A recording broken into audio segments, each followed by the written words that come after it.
정신질환에 대한 온라인 자료의 수가 늘어나고 있음에도 불구하고 정신질환에 대한 잘못된 정보와 편견이 여전히 많이 존재합니다.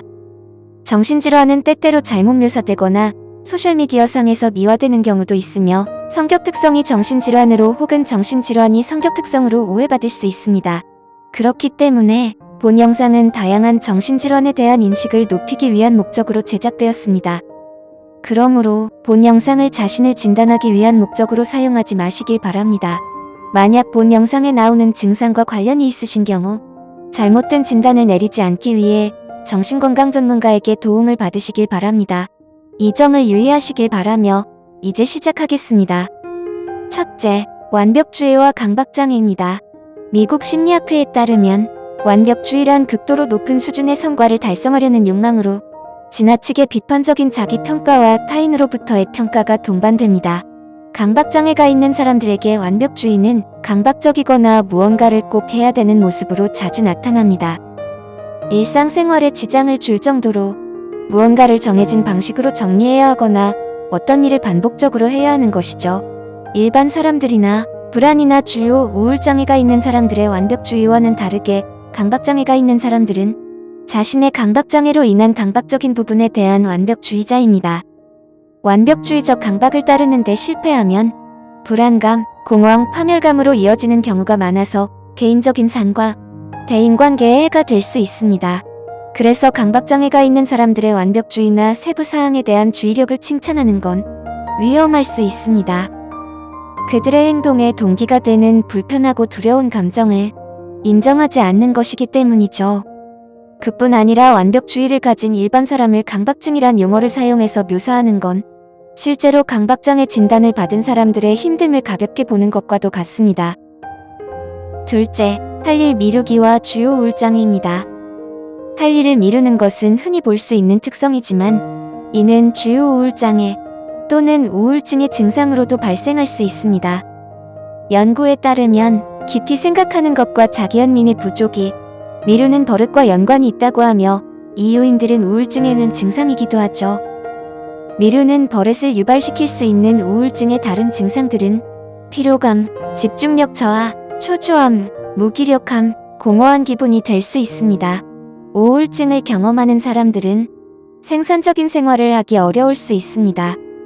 잠자리에서 일어나는 것처럼 작은 일들을 해내기 위해서도 많은 에너지가 필요하기 때문이죠. 우울증을 겪는 것이 어떤 기분인지 이해하지 못하는 사람들은 주요 우울 장애를 앓고 있는 사람들을 게으르거나 시간 관리를 못하는 사람으로 간주할 수 있습니다.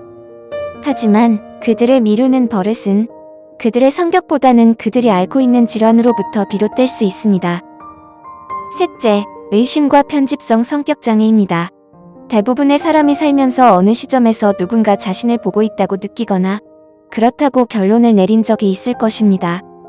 하지만 이런 의심이 거의 끊임없이 제기되면 그건 편집성 성격장애의 징후일 수 있습니다. 편집성 성격장애의 증상으로는 근거 없이 주변 사람들이 자신에게 해를 입히려 한다는 두려움과 자신이 한 말을 다른 사람이 이용하여 자신을 곤란하게 만들 것이라는 극단적인 불신과 의심, 그리고 자신에게 상냥하거나 무관심한 행동을 악의적인 의도로 이해하고 맹렬히 비난하는 반응을 보이는 것이 있습니다. 편집증은 조현병이나 경계선 성격장애와 같은 정신질환의 증상일 수도 있습니다. 성격장애는 사람의 성격에 영향을 미치는 부분이 있기 때문에 정신건강 관련 지식이 없는 사람들에겐 성격과 정신질환을 구분하는 일이 더욱 어려울 수 있습니다. 이런 상황에서는 공감하는 게 중요하며 이런 성격장애 진단을 받은 사람들한테 과잉 반응하고 있는 것이라고 말하지 않도록 해야 합니다. 이는 편집증을 그들의 성격으로 간주하는 것이기 때문이죠.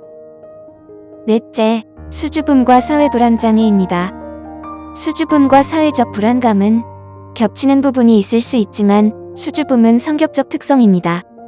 대체적으로 타인을 지나치게 인식하는 것과 떨림 및 땀과 같은 신체적 증상 및 사회적 상황에서 조용하고 물러나는 행동으로 간주되죠.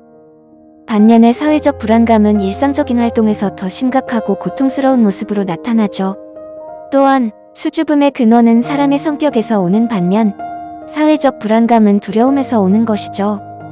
수줍어하는 사람들은 보통 사회적 상황에서 스스로를 의식하고 다른 사람들에게 마음을 열고 친해지기까지 시간이 오래 걸리지만 사회 불안장애가 있는 사람들만큼 이를 강하게 느끼거나 크게 걱정하지 않습니다.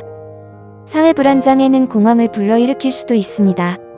이에 대한 결과로 그들은 사교적 상황을 피할 때가 많을 것입니다. 이런 상황이 공포 반응을 유발하기도 하며 다른 사람들의 판단을 극도로 두려워하기 때문이죠. 이런 불안은 수줍음에서 발생할 수 있는 불편함보다 훨씬 더 심한 수준입니다. 다섯째, 자기중심주의와 자기애적 성격장애입니다. 여러분은 살면서 스스로를 치켜세우고 자신의 성공을 떠벌리고 자랑했던 사람을 떠올릴 수 있을 것입니다. 하지만 이 사람이 자신의 업적을 지나치게 과장하고 다른 사람한테 공감하는 걸 힘들어하며 자신과 동등하거나 더 높은 능력을 가진 사람을 비롯한 모두로부터 특별한 대우를 요구한다면 이들은 자기중심적인 성격보다는 자기애적 성격장애를 겪고 있을 수 있습니다. 여섯째, 충동성과 조울증입니다.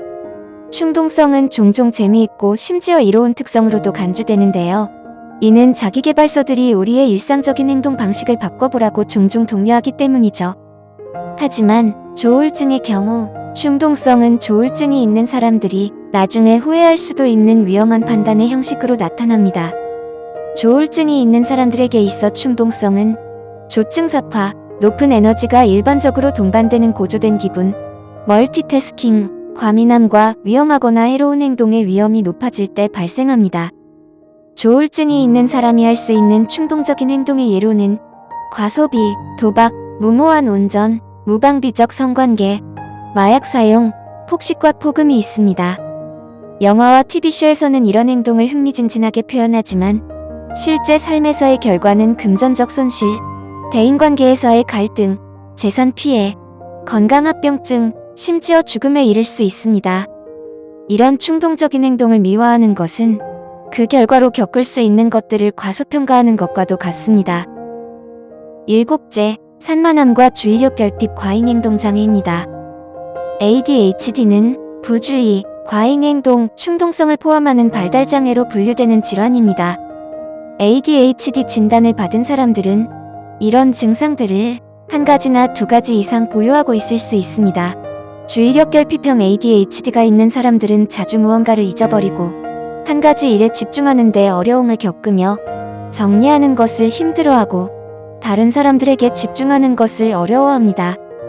ADHD에 대한 교육을 받지 않은 사람들은 주의력 결핍형 ADHD가 있는 사람들에게 자신의 말을 듣지 않는다거나 자신에게 신경을 안 쓴다는 이유로 부정적인 반응을 보일 수 있지만 사실 그들은 자신이 겪고 있는 질환 때문에 자신의 생각이나 외부 자극에 의해 방해를 받지 않고 주의를 기울이는 것이 어렵습니다.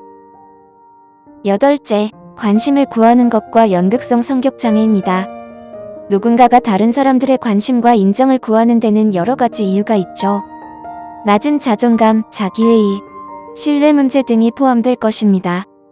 그런데 만약 누군가가 일반 인구에 의해서 3% 정도에 속하는 연극성 인격장애 진단을 받은 경우 외부 인정에 대한 그들의 욕구는 확신을 구하는 수준을 넘어섭니다. 연극성 인격장애가 있는 사람들은 관심의 중심에 있지 않으면 가치가 없다고 느끼거나 과소평가 받는다고 느낄 수 있고 이런 감정에 대해 강한 감정적 표출로 반응할 때가 많습니다. 연극성 인격장애가 있는 사람들은 추파를 던지기도 하며 때론 부적절한 행동과 밝은 의상, 뚜렷한 자기주장으로 사람들의 관심을 이어가려 할 수도 있습니다. 연극성 인격장애가 있는 사람은 그저 요구가 많고 신경을 많이 써야 하는 사람들이 아니기 때문에 그들을 이런 식으로 간주하는 것은 독이 될 수 있습니다. 이는 성격에 영향을 주는 질환이라고 생각하기보다 개인적인 성격으로 초점을 맞추기 때문이죠. 아홉째, 사람들을 만족시키려는 것과 의존성 성격장애입니다. 많은 사람이 타인의 부탁을 거절하는 것과 경계선을 설정하는 것을 어려워합니다. 하지만 의존성 성격장애가 있는 사람들은 어떤 것이든 혼자서 해야 할 때 강렬한 공포를 느끼곤 합니다. 이는 언제 일어날지 또는 아침으로 무엇을 먹을지 선택하는 것과 같은 일상적인 일들도 포함되죠. 의존성 인격장애가 있는 사람들은 학대적인 관계에 머무르거나 사랑하는 사람이나 자신이 의존하는 사람과 함께 지내려고 직업을 바꾸거나 이사를 하기도 하고 연인과 헤어지고 바로 새로운 연인 관계를 가질 가능성이 높기도 하죠. 이 모든 것의 핵심은 성격 특성과 정신질환을 구분해주는 건 그 특성이 일상생활에 미치는 영향이라는 것입니다. 완벽주의와 관심을 구하는 것과 같은 특성은 대부분의 사람들에게는 괜찮지만 여러분의 일상에 상당한 스트레스의 원인이 되어 여러분이 정상적으로 사는 것을 방해한다면 조금 더 심각한 징후로 간주될 수 있을 것이며 정신건강 전문가의 조언과 진단을 필요로 하게 될 수도 있습니다. 사람들에게 의문을 가짐으로 이로운 판단의 기회를 주는 건 중요합니다. 어떤 사람이 특정한 방식으로 행동하는 데는 여러분이 알지 못하는 이유가 있을 수 있습니다. 다시 한번 말씀드리지만 본 영상은 성격적 특성과 정신질환을 둘러싼 다양한 모호성과 혼란을 해소하는 것을 목표로 제작되었음을 알려드리며 누군가가 어떤 질환을 가지고 있는지 진단하기 위한 목적이 아님을 알려드립니다. 여러분이나 여러분의 지인이 이런 성격적 특성과 정신질환 사이에서 혼란을 경험한 적이 있으신가요? 그때 여러분의 경험은 어땠고 여러분은 어떻게 대응하셨었나요? 아래 댓글로 알려주시길 바랍니다. 본 영상이 재밌으셨고 새로운 걸 배우셨다면 좋아요를 부탁드리며 이와 비슷한 더 많은 영상을 받아보시길 위해 구독 부탁드립니다.